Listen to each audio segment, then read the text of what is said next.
Here we are recording. Oh, I'm only going to look at this angle. This is like the most horrible lighting ever. Well, that's because we're in the laboratory. We are in the lab.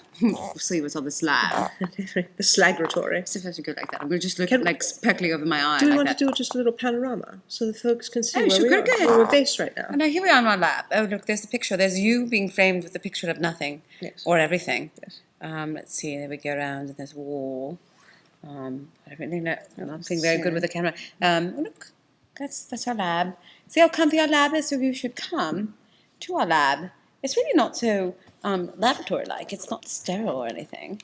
It's actually, I don't know what oh, goodness, I don't know what I just took a picture of.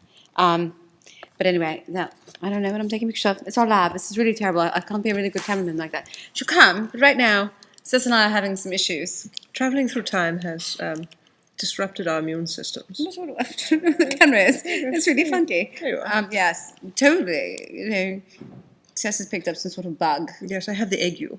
The ague, you do. Yes. Your annual aching with the ague, and I'm about to have the ague. I feel, like I'm. There we go. No, so we should have cute like that. There we go. But anyway, no one's here for our experiment, which is, actually probably pretty good considering how sick we are. Well, we are sick, yes.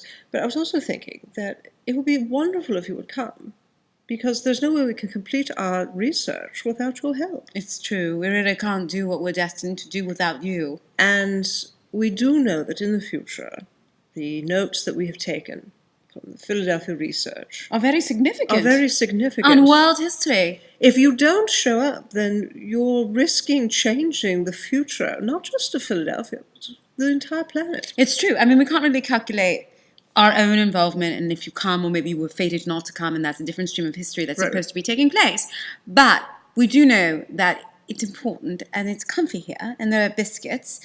There's always tea. We would share, although you don't want to share from our teacup right now because we're both feeling very, very poorly and feverish. But if you do come, I say come tomorrow night. Yes. And we're both running off a little bit to vomit or in the corner or whatever. But I don't think we'll be communicable. We won't touch you. No. We won't breathe on you. No. But you should come. We've worked so hard to make the lab comfy for you. Yes. Nice. And we promise we won't hurt you very much. Not too much. At all, even really. Well, not physically, at least. No. Not intentionally. I mean, if I were to trip on you, I couldn't say that I wouldn't hurt you. If one of the gargoyles were actually to fall upon your head because you did something very big. If perhaps while you were perusing one of our pieces of literature that are about the space. You say it like with such proprietary, as if it was our literature. As though we wrote them. No. Well, grab the first book you can find. All right. We're having a very good time in our lab. Our lab is really great. It's very cozy and comfy. Oh, Khalil Gibran. The first thing that says grabbed. There we go. Poems. The session poems. You want me to read while you can comment? Okay. All right. Let me get my glasses. I'll get my readers. Go ahead. Keep it amused.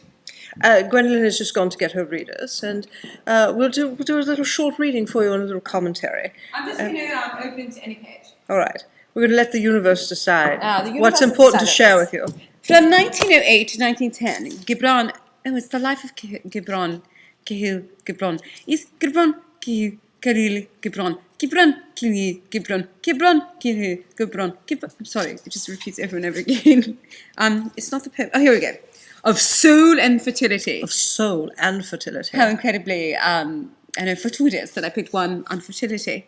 Sage. The reason why the soul exists is folded in the soul itself. The reason that the soul exists solely for the soul. Very nice pun and play on words. Very good. No painting could its essence show, nor manifest its real self. So we know it's there, but we can't actually show it to you. You can't see it, but you know it's there. You're using, oh God, that's a commercial from the 1960s. Some say when the souls do reach perfection, then they merge in nil, as though they were the ripened fruit dropped from the tree by wind and chill. Some say when the souls do reach perfection, then they merge in nil, as though they were the ripened fruit dropped from the tree by wind and chill. And there's no what did we decide? It was Trophy. Oh, we're the boys in the chorus. We hope you like our show. We know you're rooting for us, but now it's time to go. Little poetry inside joke there. Did you get anything out of the dropping of the fruit and the tree and the wind and the toe? But just when your soul reaches perfection, you become nothingness, and then you fall like a overripe piece of fruit to the ground. But you don't have a perception of it or a conscious, because you've already reached the nil, you reached perfection. You don't really have a sense of being outside. I wonder if there are spiritual, like deer or other animals who come to eat you. Wait a second. When you've fallen. Spiritual like deer or other spiritual... all right. Deer or other spiritual... No, she said, I wonder if there are deer or other spiritual like animals, implying that there are animals that are, inherently spiritual. Is it the animal itself, or is it that humans would view them as spiritual animals? No, I would say if we're using the metaphor of the soul, the perfected soul being like ripened fruit, dropping to the ground...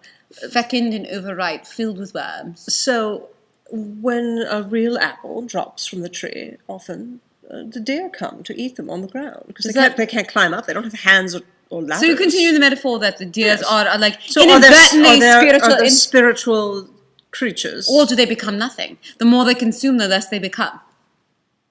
The more they consume, the less they become. I think it means absolutely nothing, but it sounds great. The more they consume, the less they become. It sounds like a metaphor for the times. It does for your times, anyway. Some very interesting things about your culture. Biggest Loser, Bad Girls. Many people are unemployed. Many of you watch Bad Girls. And many of you lay around in some sort of prostrate position. While you watch these. Prostate position, not prostrate position. Prostrate. What? Not prostate position. What position is the prostate in the body? Like, is it a vertebral organ or is it? I don't really think I should delve into that. I don't think. Where is Khalil Gibran? Is he Indian? And I mean from India. And did Syrian. I sound incredibly NPC when I said that? Is he Syrian. Oh, he's a Syrian poet. Khalil Gibran. It's a beautiful name. Makes me want to speak it in French, even though it's Syrian. I don't know why. Khalil Gibran is or Hebrew, Va'at Khalil Gibran. Ani lo medberet Khalil Gibran.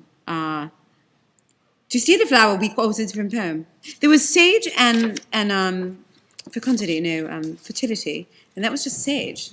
Sage. Fertility. We didn't finish. While others claim the body is the all in all, and at the break, the soul or mind existing night will slumber not, nor will awake. Yes. So your soul is neither slumbering Nor awake. It just is. Right. And it's not conscious, nor is it unconscious. It just is. It just is. And when it is in the moment of being there is no past, there is no present. I'm very all right.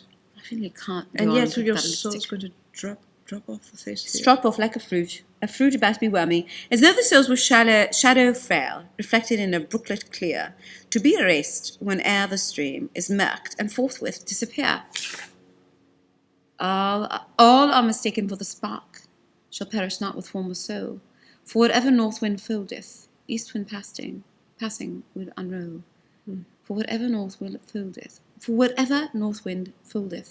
east wind passing will unroll. You can't Doesn't hide. matter what happens from the north wind. The east wind's coming to get you. Blow. Blow, Ezekiel, blow. I was thinking of a jazz classic. Yeah. Classic, blow, something bad, or blow, Gabriel, blow. Blow, Oh, Gabriel. blow. I said Ezekiel. Ezekiel, it's very nice. You mixed your Gabriel's an angel and Ezekiel's a prophet, isn't that true? It's true.